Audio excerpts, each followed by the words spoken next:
200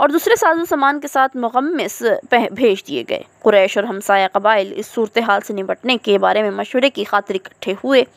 فیصلہ یہ ہوا کہ مزاحمت بے سود ہے۔ اس دوران ابرہہ نے اپنا ایک قاصد مکہ بھیجا اور اس کو ہدایت کی کہ یہ پتہ لگائے کہ وہاں کا سربراہ وہ شخص کون ہے۔ وہ شخص مل جائے تو اس کو یہ پیغام دے کہ ہم لڑنے اور کشت و خون کرنے نہیں آئے، ہم صرف ان کے معبد کو ڈھانا چاہتے ہیں۔ کشت و خون سے بچنا ہے تو وہ ہمارے کیمپ میں فی الفور حاضر ہو جائے۔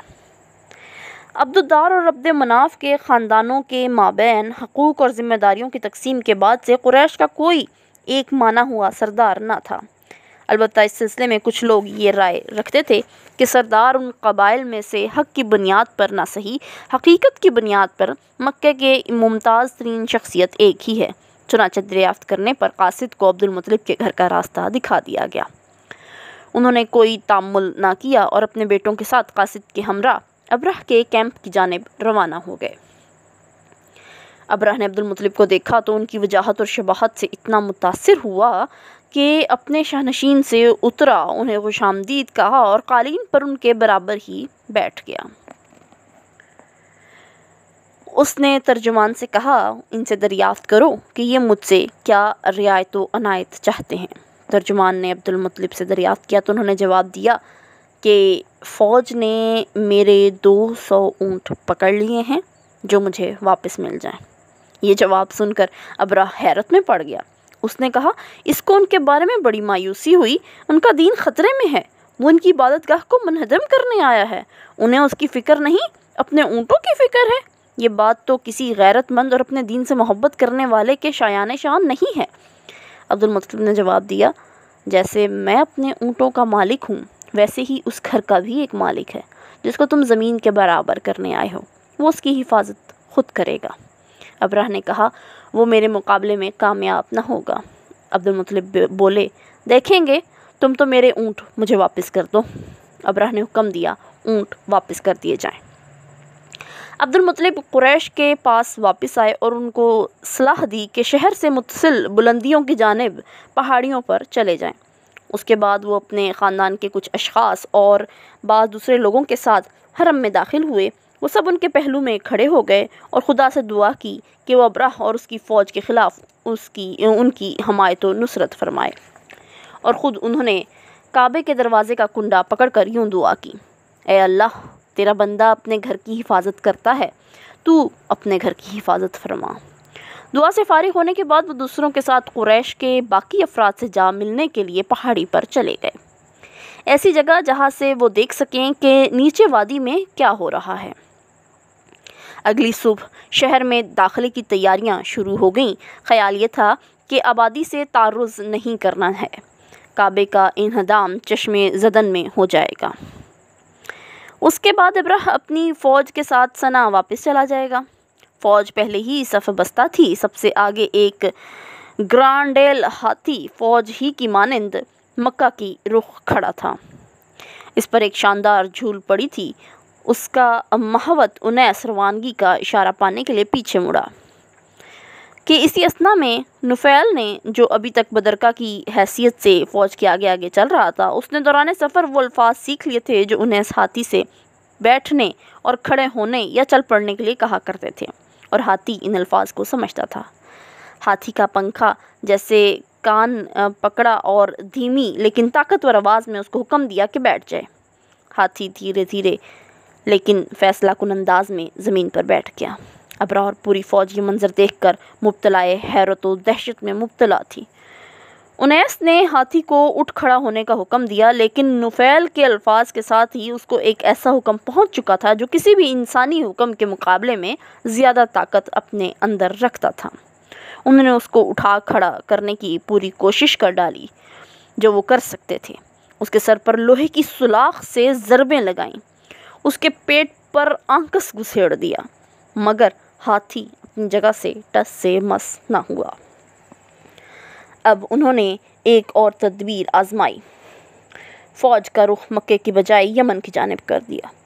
تھوڑی دور چلے، ہاتھی اٹھ کھڑا ہوا، یمن کی جانب مڑا اور ان کے پیچھے آہستہ آہستہ چلنے لگا۔ فوج ایک بار پھر مڑی، مکہ کی جانب رخ کیا اور چل پڑی۔ ہاتھی بھی مڑا، لیکن جو ہی مکہ کی جانب اس کا رخ ہوا وہ بیٹھ گیا۔ یہ ایک واضح اشارہ تھا اس بات کا کہ مزید پیش قدمی روک دی جائے، لیکن اپنے تعمیر کردہ معبد کے تعلق سے اس کی ذاتی حوصلہ مندی اور اپنے تعمیر کردہ معبد کی حریف عبادت گاہ کو منہدم کرنے کی دھن ابرہ کے سر پر ایسی سوار تھی کہ اس نے اس کو اندھا کر دیا تھا۔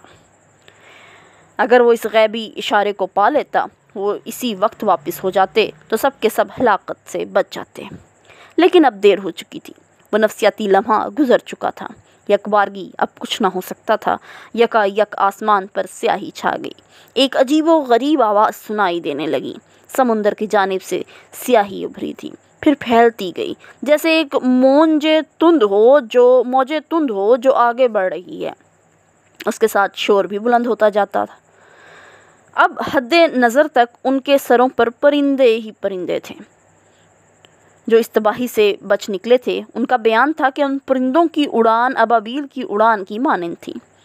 ہر پرندہ خشک مٹر کے دانے کے برابر 3 سنگ ریزے لیے ہوئے تھا، ایک چونچ میں اور ایک دونوں پنجوں میں۔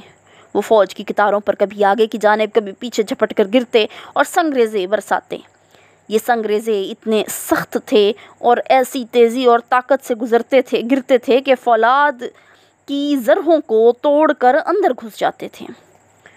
کوئی نشانہ خطا نہ ہوتا تھا، اور جس پر ان کی چوٹ پڑتی وہ جان سلامت نہ لے جا سکتا تھا، کیونکہ سنگریزوں کے جسم سے مس ہوتے ہی گوشت گلنے لگتا تھا۔ کسی پر یہ عذاب فی الفور شروع ہو جاتا تھا اور کسی پر بتدریج۔ یہ بھی ہے کہ یہ سنگریزے بلا استثناء سب پر نہ برسے۔ جو بچ گئے ان میں سے ایک انیس تھا، اور اس کے ساتھ ہاتھی، وہ بھی سنگریزوں کی مار سے محفوظ رہا، لیکن دہشت زدہ سبھی تھے۔ بچ جانے والوں میں سے کچھ لوگ یمن واپس نہ گئے، حجاز ہی میں رہ گئے، بھیڑ بکریاں چرا کر روزی کمانے لگے۔ کچھ نے مزدوری کی، پر گزر بسر شروع کر دیا۔ البتہ فوج کی اصل نفری اور بڑا حصہ تتر بتر ہو کر رہ گیا۔ کچھ لوگ واپسی میں سرِ راہ جاں بحق ہو گئے۔ کچھ ایسے تھے جن میں ابرہ بھی شامل تھا، جو راستے میں نہ تو مرے لیکن صنعا پہنچ کر جلد ہی نظرِ اجل ہو گئے۔ نفیل پرندوں کی آمد اور سنگریزوں کی بارش سے پہلے ہی جب لوگ ہاتھی کو مکے کی جانب موڑ رہے تھے، چپکے سے کھسک گیا تھا۔ اس نے وادی مکہ کی بالائی پہاڑیوں کی راہ لی تھی، اسے خراش تک نہ آئی تھی۔ اس واقعے کے بعد عرب کے لوگ قریش کو اللہ کا کنبہ کہہ کر پکارتے تھے۔ ان کی نگاہوں میں قریش کی عزت پہلے سے زیادہ ہو گئی تھی۔ اللہ نے قریش کی بات سن لی تھی اور کعبے کو منہدم ہونے سے بچا لیا تھا۔ قریش کو عزت و احترام اب بھی حاصل ہے، لیکن بڑی حد تک اس کا سبب ایک دوسرا واقعہ ہے۔ بلا شبہ یہ دوسرا واقعہ، جو عام الفیل یعنی ہاتھی کے سال ہی میں وقوع پذیر ہوا، پہلے سے بے تعلق نہیں ہے۔ عبد المطلب کے بیٹے عبداللہ پرندوں کے کرشمے کے وقت فلسطین اور شام کے تجارتی سفر پر گئے ہوئے تھے۔ وطن واپس ہوتے ہوئے وہ یثرب میں اپنے ننھیال میں ٹھہر گئے۔ یہیں دوران قیام وہ بیمار پڑے۔ قافلہ ان کو وہیں چھوڑ کر مکے کی جانب روانہ ہو گیا۔ قافلے کے ذریعے جب عبد المطلب کو بیٹے کی علالت کی خبر ملی تو انہوں نے دوسرے بیٹے حارث کو بھیجا کہ جو ہی عبداللہ سفر کے قابل ہو انہیں واپس ساتھ لے آئے۔ حارث اپنے رشتہ داروں میں پہنچے تو دریافت خیریت کا جواب انہیں ایسے غمناک لہجے میں ملا کہ وہ جان گئے کہ ان کا بھائی داغ مفارقت دے چکا۔ حارث تنہا واپس ہوئے تو مکے میں رنج و غم کا سماں چھا گیا۔ البتہ آمنہ کے لیے ایک وجہ تسلی متوفی شوہر کا نومولود بچہ تھا۔ جیسے جیسے زچگی کا زمانہ قریب آتا گیا، ان کی طمانینت بحال ہوتی گئی۔ انہیں اپنے باطن میں ایک نور کا احساس تھا، اور ایک دن ایسا آیا کہ وہ شام میں بصرہ کے محل دیکھ سکتی تھیں۔ وہ نور ایسا ضیاء بار ہوا، انہوں نے حاطف کو یہ کہتے سنا، تم اپنے رحم میں اس قوم کے سردار کو لیے پھرتی ہو، جب وہ پیدا ہو تو کہنا میں اس کو ہر حاسد کے شر سے خدائے واحد کی پناہ میں دیتی ہوں، اس کا نام محمد صلی اللہ علیہ وآلہ وسلم رکھنا۔ چند ہفتے بعد بچے کی ولادت ہوئی۔ آمنہ اپنے چچا کے گھر تھیں۔ انہوں نے عبد المطلب کو کہلا بھیجا کہ پوتا پیدا ہوا ہے، اس کو دیکھ جائیں۔ وہ آئے، پوتے کو گود میں لے کر حرم میں پھر کعبہ کے اندر گئے اور اس عنایت خاص پر اللہ کا شکر ادا کیا۔ بچے کو ماں کے پاس واپس کرنے سے پہلے اس کو اپنے گھر لے گئے، گھر والوں کو دکھایا۔ خود ان کے یہاں آمنہ کی چچا زاد بہن حالہ سے ایک دوسرے بیٹے کی ولادت ہونے والی تھی۔ اس وقت ان کے سب سے چھوٹے بیٹے عباس تھے، ان کی عمر 3 سال تھی۔ عباس انہیں اپنے گھر کے دروازے پر ہی ملے۔ نومولود کو انہیں دکھاتے ہوئے عبدالمطلب نے کہا، یہ تمہارا بھائی ہے، اس کو پیار کر لو۔ عباس نے بچے کو چوم لیا۔ سبحان اللہ۔ یہ جب بھی میں واقعہ پڑھتی ہوں، یقین کیجئے میرے رونگٹے کھڑے ہو جاتے ہیں، اور آئی ہوپ کہ آپ سب کو بھی بہت پسند آیا ہوگا۔ تو اس کی نیکسٹ ایپیسوڈ جلد ہی اپلوڈ کروں گی، اور اگر آپ کو اب تک کی ایپیسوڈز اچھی لگ رہی ہیں تو لائک کیجئے، چینل کو سبسکرائب کیجئے اور بیل آئیکن پریس کیجئے، ویڈیوز زیادہ سے زیادہ شیئر کیجئے۔ تھینک یو، جزاک اللہ، اللہ حافظ۔